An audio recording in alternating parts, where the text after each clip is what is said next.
할렐루야. 어느 교차로에서 교통사고가 났습니다. 경찰에서 나와가지고 수사를 하고 사고를 수습했습니다. 어떤 모델의 차가 사고가 나서 누가 죽고 어느 정도의 피해가 일어났다. 그것이 겉으로 드러나는 현상입니다. 현상. 누가 죽었다, 차가 부서졌다, 몇 시간 동안 교통에 장애가 있었다. 몇 시에 어떤 일이 일어났다. 우연이 아닙니다. 이유가 있습니다. 원인이 있습니다. 누가 신호 위반을 했는가? 차가 부실해서 문제가 있었든지, 아니면 기후의 영향을 받아서 브레이크가 미끄러져서 사고가 났든지, 이런 몇 가지 원인이 있죠. 그러니까 그냥 일어나는 사고는 하나도 없다, 이 세상에. 여러분, 우연은 없습니다. 그래서 세 가지가 필연적인 거예요. 첫째, 어떤 날은 필연적인 날이에요. 지금은 우연한 시간이 아니에요. 두 번째, 어떤 사람을 만나는 건 우연한 만남이 아니에요. 오늘 또 1부에 어떤 분이 전도를 해왔는데, 2부에도 전도를 해왔는데, 그건 그냥 온 게 아니에요. 그 사람을 그냥 만난 게 아니에요. 만났기 때문에 어떤 일이 일어난 거예요. 그러니까 그 만남은 필연적 만남인 거예요. 세 번째, 어떤 일은 그냥 일어난 일이 하나도 없어요. 시간, 사람, 사건, 반드시 이유가 있어요. 예수님께서 많고 많은 예 중에 성경에서 하나만 내가 소개할게요. 예수님께서 삭개오의 집에 가셨는데, 가서 그 집에 신방 가셔서 이렇게 선포해요. 오늘 시간이죠. 필연적 시간이다, 이 말이에요. 반드시 오늘은 많고 많은 날 중에 이날, 삭개오에게 카이로스의 시간, 의미 있는 이 시간, 오늘 이 사람에게, 삭개오에게, 알고 봤더니 예수님이 다분히 의도적으로 여리고를 가신 거예요. 많은 사람이 있었는데 한 사람을 위해서 가신 거예요. 오늘 이 사람도 아브라함의 자손, 즉 이 집에 구원이 임하였느니라. 어떤 일이 일어난 거예요? 무슨 일? 구원의 역사. 그리고는 결론적으로 주님이 이렇게 말했어요. 인자가 온 것은, 예수님이 당신을 가리켜서 인자라고 하셨는데, 내가 온 것은 잃어버린 자를 찾아 구원하려 함이니라. 그렇게 말했어요. 세상 사람들도 이것 정도는 알아요. 우연한 일은 없다고. 하물며 하나님을 믿는 우리들에게 어떤 일이 일어나는 것을 우연이라고 볼 수 있을까요? 절대로 우연이 아니라는 거예요. 그러면 여러분이 믿든 안 믿든 꼭 오늘 예수님이 부활하셨다고 볼 수 없어요. 이건 365일 중에 1일 확률이요. 어느 날 주님이 부활하셨죠. 그날을 기념하는 것뿐이에요. 오늘 음력으로. 그래서 매해 부활절이 달라지는 거예요. 그러면 오늘 예수님께서 부활했다고 일단 믿고 오늘 우리가 오셨는데, 예수님이 부활한 이 사건은 우연한 일인가? 오늘 말씀에 그렇지 않다. 하나님의 철저한 계획 가운데 어떤 일이 일어났는데 엄청난 일이 일어났다. 그건 뭐냐? 예수님께서 죽으시고 부활하셨다. 이렇게 말하시는 거예요. 이것을 오늘 성경에는 뭐라고 표현하냐면 복음이다 그랬어요. 1절을 봐요. 1절 시작. 형제들아, 내가 너희에게 전한 복음을 너희에게 알게 하노니 이는 너희가 받은 것이요 또 그 가운데 선 것이라. 바울이 뭐라고 했냐면 고린도 교회를 향하여 내가 너희에게 복음을 전했다. 근데 이 복음의 능력이 무엇이냐? 복음의 가치는 어떤 것이냐면 2절 시작.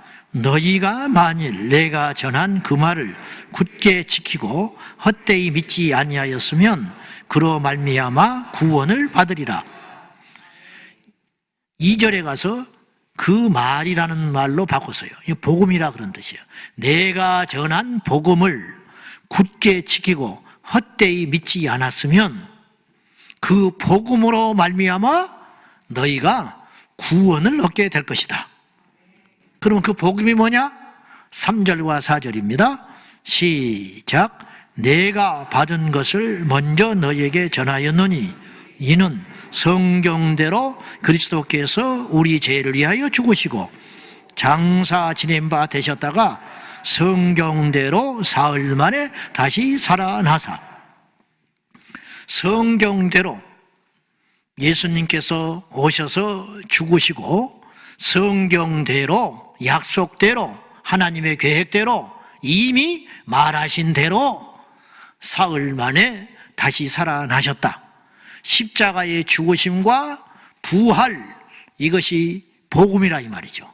이것을 굳게 믿고 지켜 행하면, 즉 예수님의 십자가를 믿는 사람으로서 어떻게 살 것이냐, 예수님의 부활을 믿는 자로서 어떻게 살 것이냐, 그 삶이 드러나면 이로 말미암아 너희가 구원을 얻게 되리라.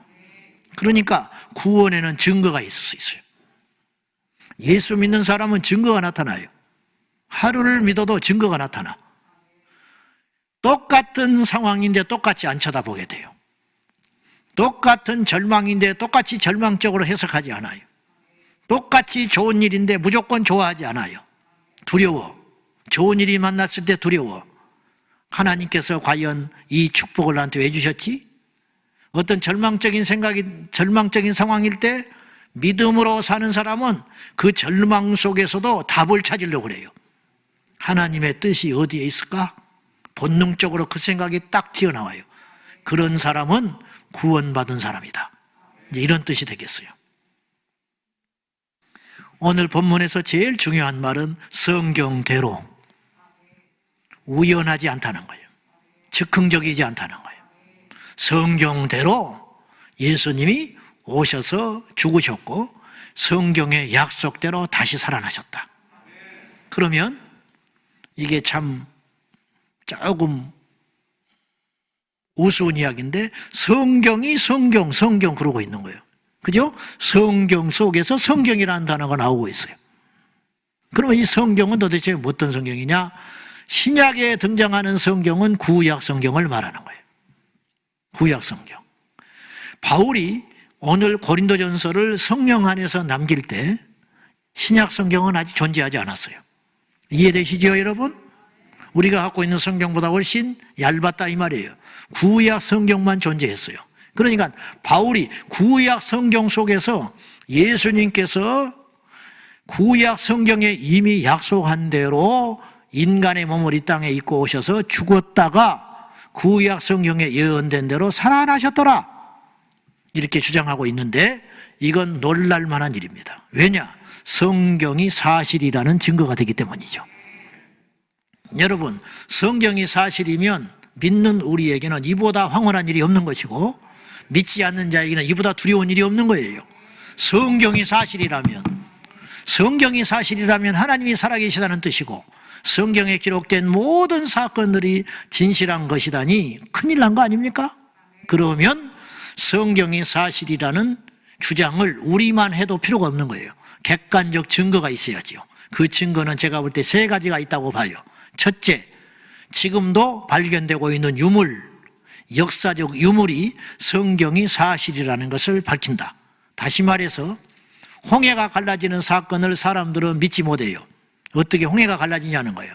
갈라진 홍해 속에 이집트의 군인들이 수장돼서 죽었어요. 그 유물이 있습니다. 그러니까 그 사건은 진짜인 거예요. 이스라엘 백성들이 40년 광야, 아라비아 광야에서 지냈던 흔적들이, 역사적 산물들이 발견되고 있습니다. 근데 왜 지금 안 나타나느냐? 언론은 조용하냐? 사우디아라비아에 가면 광야에 이스라엘 백성들이 40년 동안 60만이 넘는 장정만 60만이 넘는 엄청난 무리들이 그곳에서 숙식하고 거기서 생활을 했던 흔적이 고스란히 남아 있어요. 그러나 공중 권세자본 사탄이 세상의 언론과 문화를 장악하고 있기 때문에 이것이 객관적으로 보도가 안 되게 하는 거예요.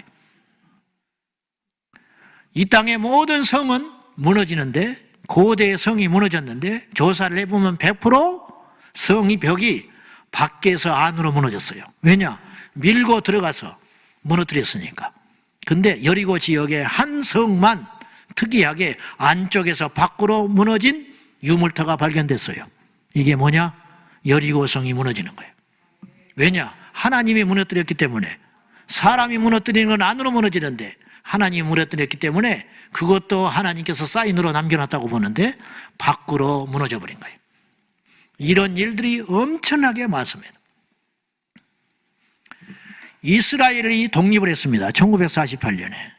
그렇게 함으로 성경의 의문점들이 착착착 풀어지기 시작했어요. 성경에 보면 이스라엘이 마지막 때 할 역할이 나오거든요. 근데 48년 독립하기 전에는 사라진 이스라엘이 도대체 무슨 일을 하냐는 거야. 근데 독립이 되고 나니까 성경이 다시 재해석에 들어가는 거예요. 예수님께서 처녀의 몸, 마리아의 몸에서 잉태하기 전까지의 이사야서 말씀은 상징으로 풀 수밖에 없었어요. 처녀의 몸에서 나시리라. 근데 진짜 700년 후에 예수님께서 처녀의 몸에서 잉태해버렸어요. 그러니까 성경은 사실인 거예요. 두 번째, 성경이 왜 사실이냐? 40명이 넘는 저자들이 1600년 동안 기록한 책이 성경이에요. 그런데 짝이 맞아요. 각기 통일된 소리를 하고 있어요. 성경을 믿지 않는 자들은, 공격하는 자들은 성경을 후대에 편집했다고 주장해요. 그러면 편집을 하려면 40명이 넘는 저자들이 1600년의 시간을 뚫고 한 자리에 모여가지고 입을 맞춰야 해요. 그래야 성경이 틀려지지 않아요. 근데 그렇지 않았어요.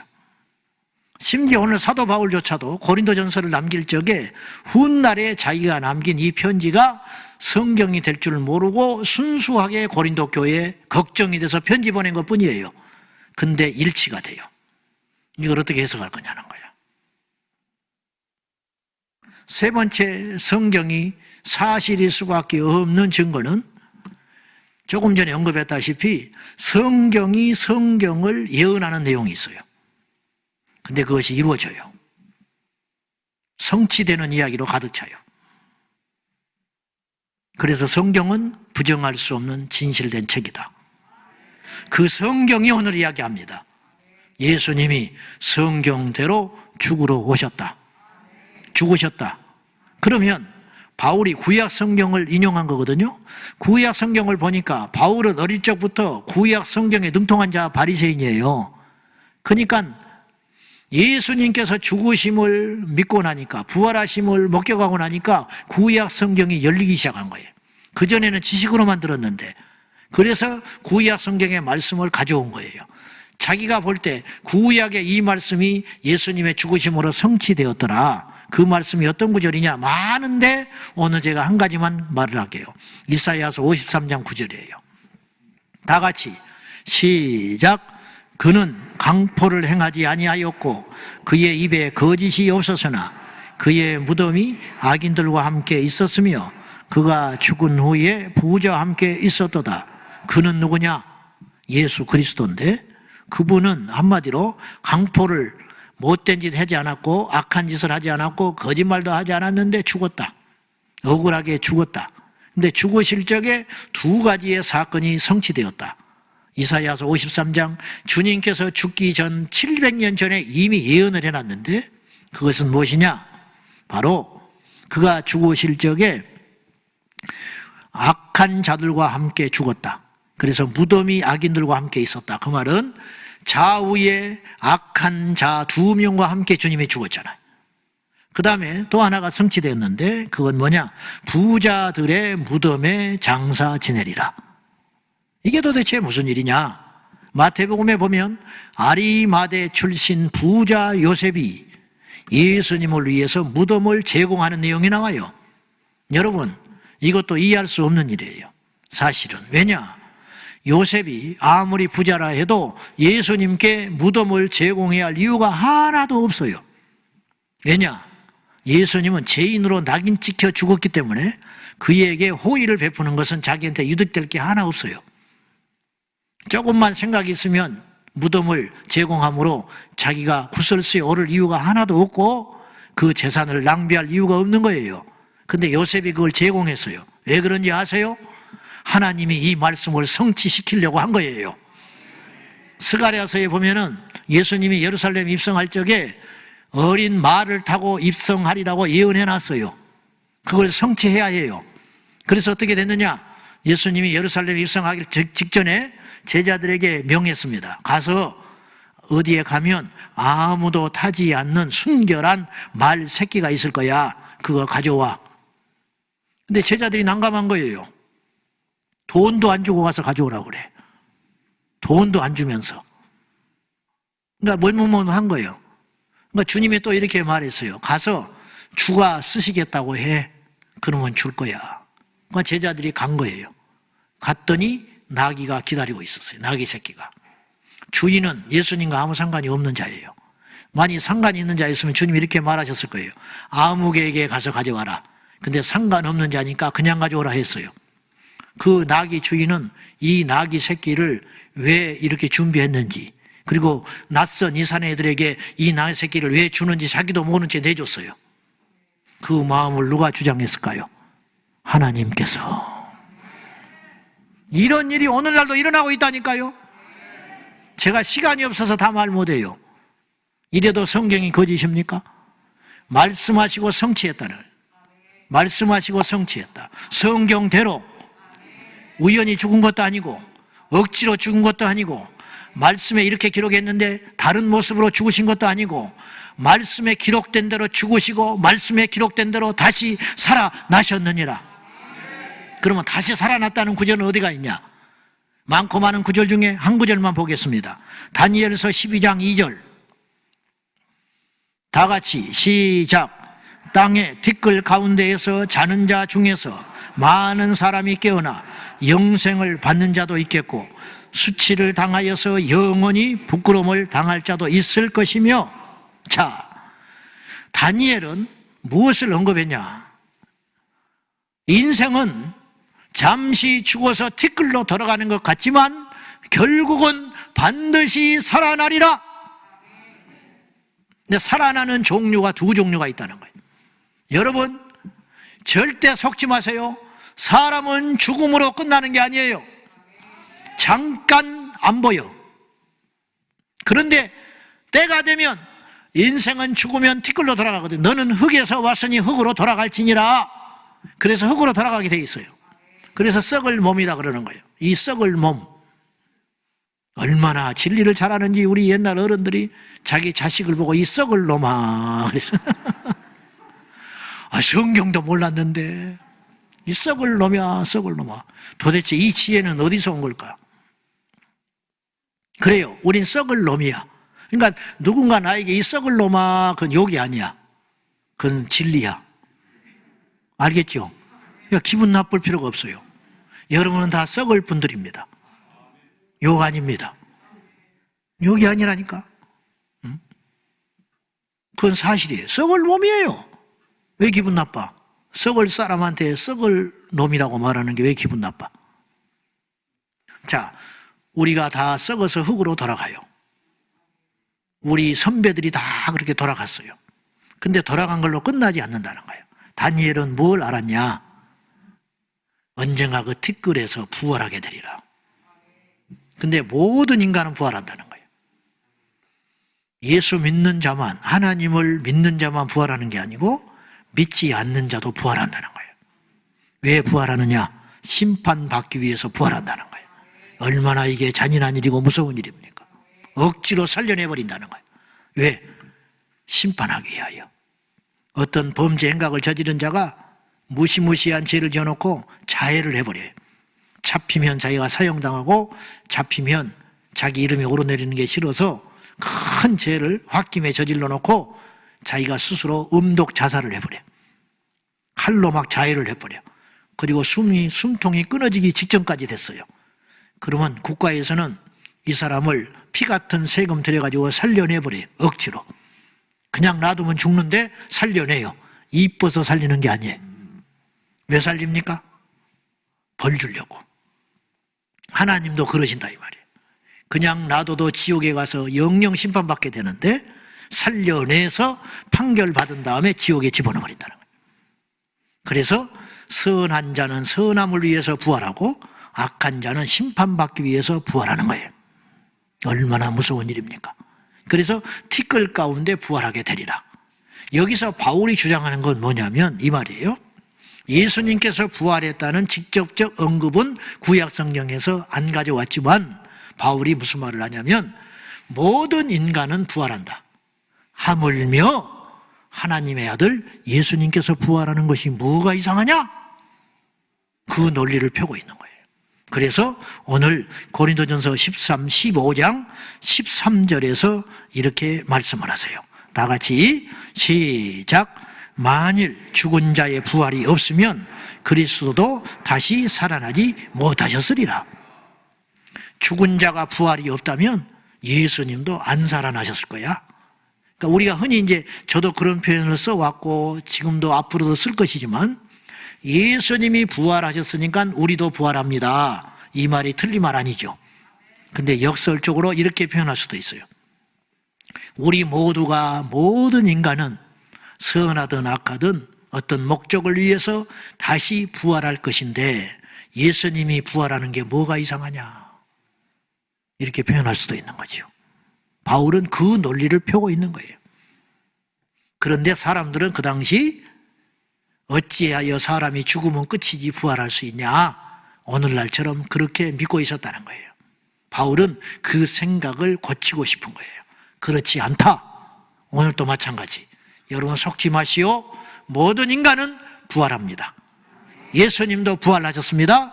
우리도 장차 언젠가는 티끌로 돌아가게 되겠지만 다시 부활하게 된다는 거예요.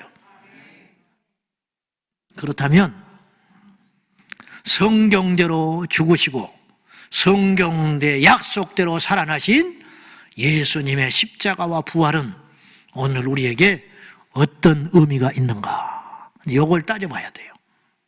첫째, 하나님은 우리를 구원하시기 위하여 철저한 계획을 세우시고 실행하신 분이라는 것이 증명이 되는 거예요. 여러분, 갑자기 우리를 건져주신 게 아니에요. 갑자기 예수님이 와서 오셔서 하다 보니까 아이고 불쌍하다 내가 죽어야겠다 그리고 죽으셨다 살아난 분이 아니에요. 처음에 오심부터 아니 그 위로 더 그것을 올라가면 인간이 범죄한 그 순간부터 하나님은 어떤 프로젝트를 가동시켰냐면 인류를 구원하여 내 아들을 처녀의 몸으로 보내야겠다. 그래서 창세기 3장에 이런 표현이 나오는데 여인의 후손이 뱀, 마귀 네 머리를 깨부시고 말 거다. 여인의 후손이라는 말이 나와요.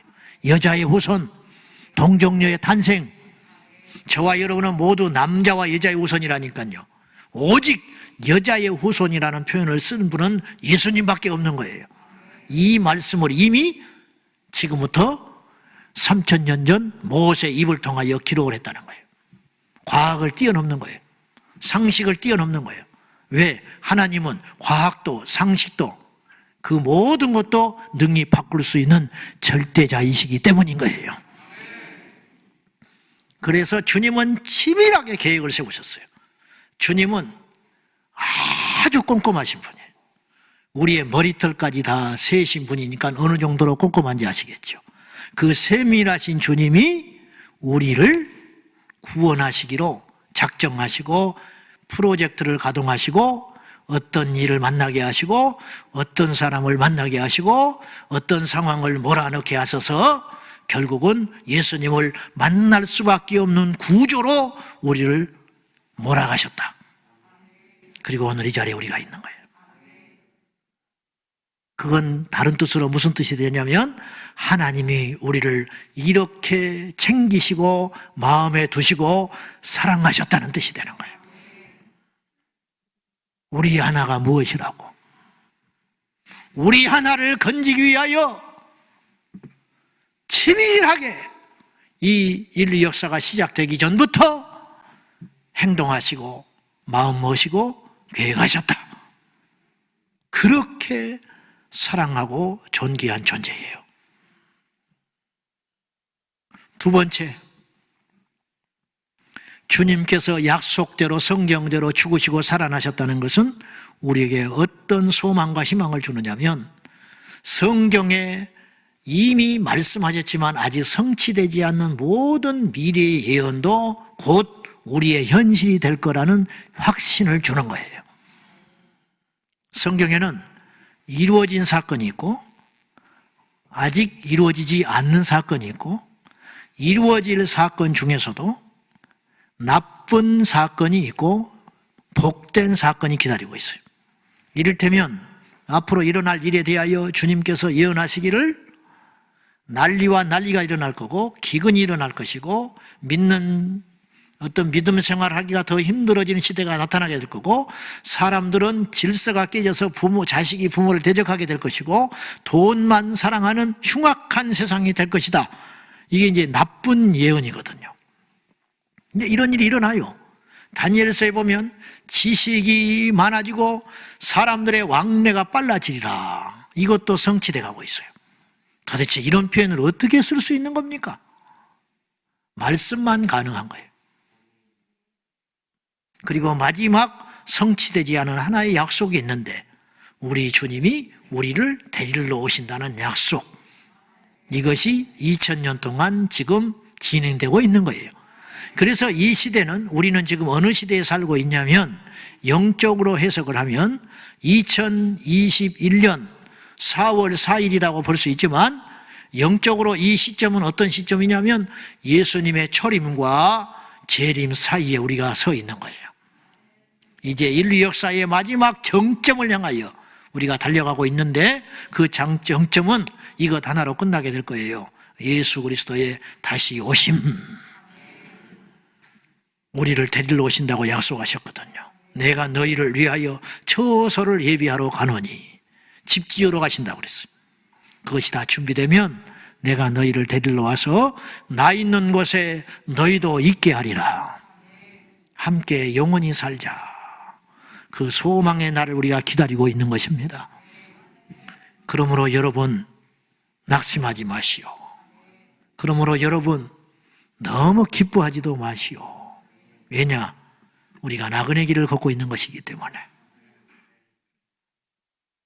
세 번째, 첫째는 하나님의 계획이 우리를 구원하셨다는 증거가 되는 것이고, 두 번째는 성경의 예언이 결코 공수표가 아니라는 것을 알게 되는 것이고, 세 번째는 그러므로 예수님의 부활은 우리에게 어떤 의미가 있느냐면은 우리의 믿음은 결코 헛된 것이 아니다. 그런 뜻이에요. 여러분, 예수님이 부활하지 않았으면 우리는 속은 자가 되는 거예요. 나는 본의 아니게 여러분에게 사기치고 있는 사기꾼이 되는 거예요. 영적 사기꾼, 고등 사기꾼이 되는 거예요. 예수님 부활하지 않았다면. 예수님 부활하지 않고 십자가에서 죽음으로만 끝나버렸다면 예수님의 하나님 되심은 증명할 길이 없게 되는 거예요. 왜냐하면 이 땅에는 예수님만큼 이 땅을 이렇게 어떤 거대한 사상이나 발명이나 어떤 영웅호걸들이 많이 지나갔어요. 혁신가들이 있었어요. 아인슈타인, 인류를 바꿨어요. 징기스칸, 역사를 바꿨어요. 알렉산더가 헬레니즘 문화를 만들어서 서구 사회를 바꿨어요. 이런 혁명들, 프랑스 혁명, 미국의 남북전쟁, 우리나라 6.25 전쟁, 뭐 이런 것들이 나쁘든 좋든 김일성은 우리나라 운명을 바꾼 사람이에요. 그런 것처럼 인류 역사를 사람들이 바꾼 그런 사람들이 제법 많이 있었어요. 그렇지만 예수님은 그들과 비교할 수 없는 존재예요. 왜냐? 그분은 다시 살아나셨기 때문에. 그러니까 그분이 살아나지 않았다면 우리는 헛된 걸 믿고 있는 거예요. 인간의 사상을 따르고 있는 거예요. 그분이 다시 살아나지 않았다면 우리는 철학을 믿고 있는 것이지 그분을 믿고 신앙할 수는 없는 거예요. 그런데 그분이 부활하심으로 스스로 하나님 되심을 확증해 주셨어요. 그래서 우리에게 어떤 영향이 있냐? 우리의 믿음은 결코 헛된 것이 아니다, 그런 뜻이에요. 그래서 오늘 15장 17절 말씀 보십시오. 자, 같이 봅시다. 시작. 그리스도께서 다시 살아나신 일이 없으면 너희의 믿음도 헛되고 너희가 여전히 죄 가운데 있을 것이요.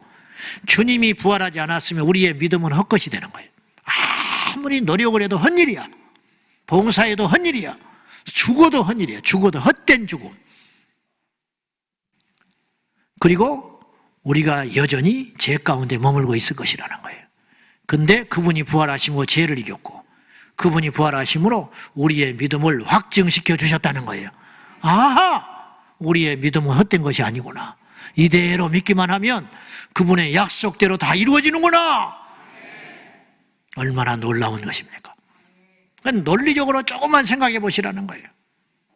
그래서 오늘 부활주일을 맞이하며 결론적으로 오늘 15장 58절을 다시 말씀드릴 수밖에 없어요. 제가 부활주일마다 이 말씀을 여러분과 나누었어요.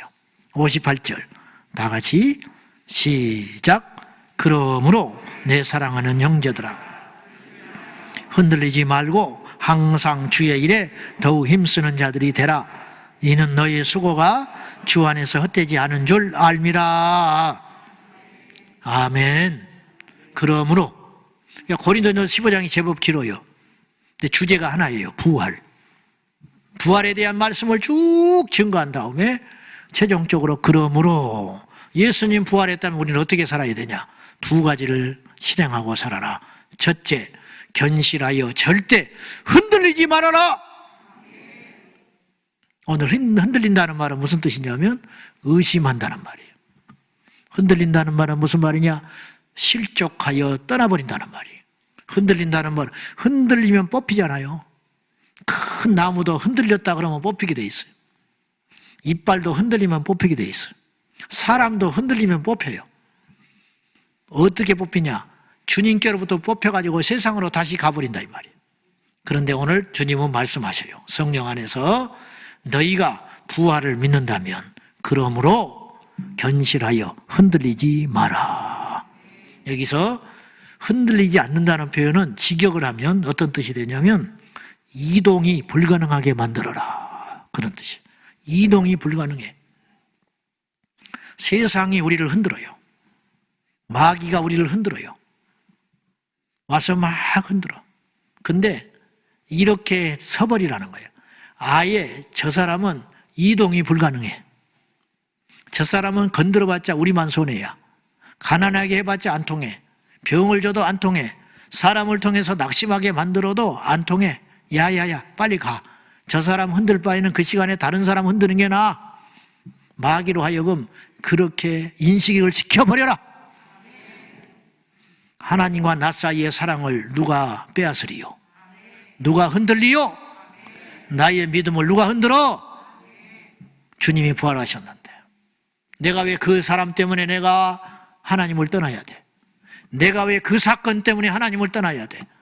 세상에 바보 천치가 그런 인간이 없다 이 말이죠. 그러므로 그리스도의 부활을 진정으로 믿는다면 너무도 당연하게 흔들리지 마라. 흔들리는 게 이상한 일이라는 거죠. 두 번째, 주의 일에 힘쓰라. 왜? 헛되지 않으니까. 근데 앞에다 전제를 달았어요. 더욱 힘쓰라. 저부터서 같은 일을 계속 반복하다 보면 어떤 일이 벌어지냐면 그만하자 그런 생각이 들어와요. 이쯤 하면 됐다. 최선을 다했다. 다른 사람한테 물려주자. 그러지 말라는 거예요. 더욱 힘쓰라. 작년보다 올해 더욱 힘쓰라. 주님의 일은 헛되지 않아요. 어제 밤에 방송실에 갔더니 우리 형제 자매들이 고생을 엄청 하고 있거든요. 사례를 한 푼도 안 받습니다. 반주자 한 푼도 사례를 안 받습니다. 안내위원들, 주차위원들 한 푼도 사례를 안 받습니다. 세상의 논리로 따지면 바보 천치들입니다. 자기 시간 들여, 물질 들여, 그것도 좋은 소리도 못 들어. 주차위원이 왜 말을 들어야 됩니까? 지나가는 운전기사한테, 버스기사한테 왜 손가락질을 받아야 합니까? 내 일입니까? 어제 방송실에 갔더니 형제 하나가, 목사님, 우리가 이 생수를 엄청 먹는데 더워서 저희가 덥대. 이거 시켜 먹으면 안 되죠? 나한테 그러더라고. 내가 얼굴 보면서 안 되지요? 정수기 있잖아, 1층에. 내가 뭘 시켜 먹어? 내가 마음이 아팠어요. 사줄 능력이 없어서 안 사주는 게 아니에요.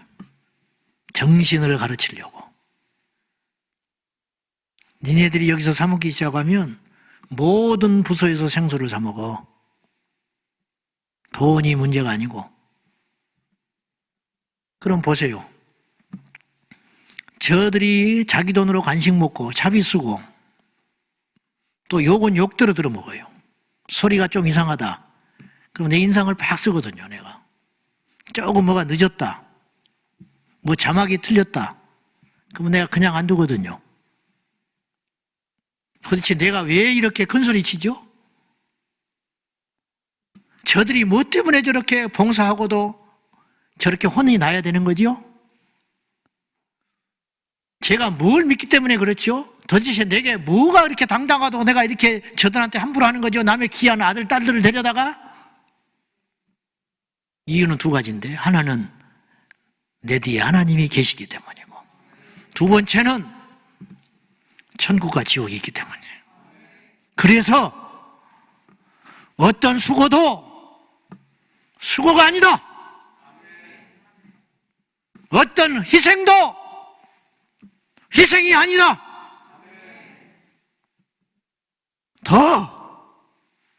더욱 힘쓰라.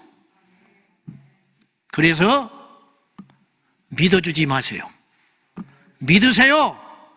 왜 믿어줘? 왜 누구 때문에 믿어주냐고. 언제까지? 그럴 필요 하나 없어요. 나와주지 마세요. 봉사해주지 마세요. 봉사하세요. 왜 봉사를 해줍니까? 왜 다른 사람 눈을 의식합니까? 내가 하는 일인데, 내 일인데, 내 상급을 위한 일이고, 주님의 부활을 믿는 자로서 응당 주께 받은 은혜가 너무 크기 때문에 그 일을 가는 것인데. 그래서 결론, 그리스도의 부활을 믿는 우리는 막연한 희망만 가질 일이 아니고 논리적으로 잘 따지셔서 그리스도께서 부활하셨다면 그냥 기뻐하고 또 지나면 또다시 낭망하고 그럴 정도로 감정으로 받아들일 일이 아니라, 그리스도께서 부활하셨다면 나는 어떻게 살아야 되는가, 이걸 적용하며 살아가는 저와 여러분이 꼭 되시기를 주님의 이름으로 축원합니다. 기도하겠습니다. 하나님 아버지, 그리스도께서 부활하셨습니다. 그래서 우리는 복을 받은 사람입니다. 그리스도께서 부활하셨습니다. 그래서 우리의 믿음은 헛된 것이 아닙니다. 그리스도께서 부활하셨습니다. 그래서 우리는 복 중에 복을 받은 택함 받은 존재들입니다. 그러므로 더욱 주의 일에 힘쓰며 어떠한 세상의 바람에도 흔들리지 않는 믿음의 사람 되겠습니다. 예수님의 이름으로 간절히 기도하옵나이다. 아멘.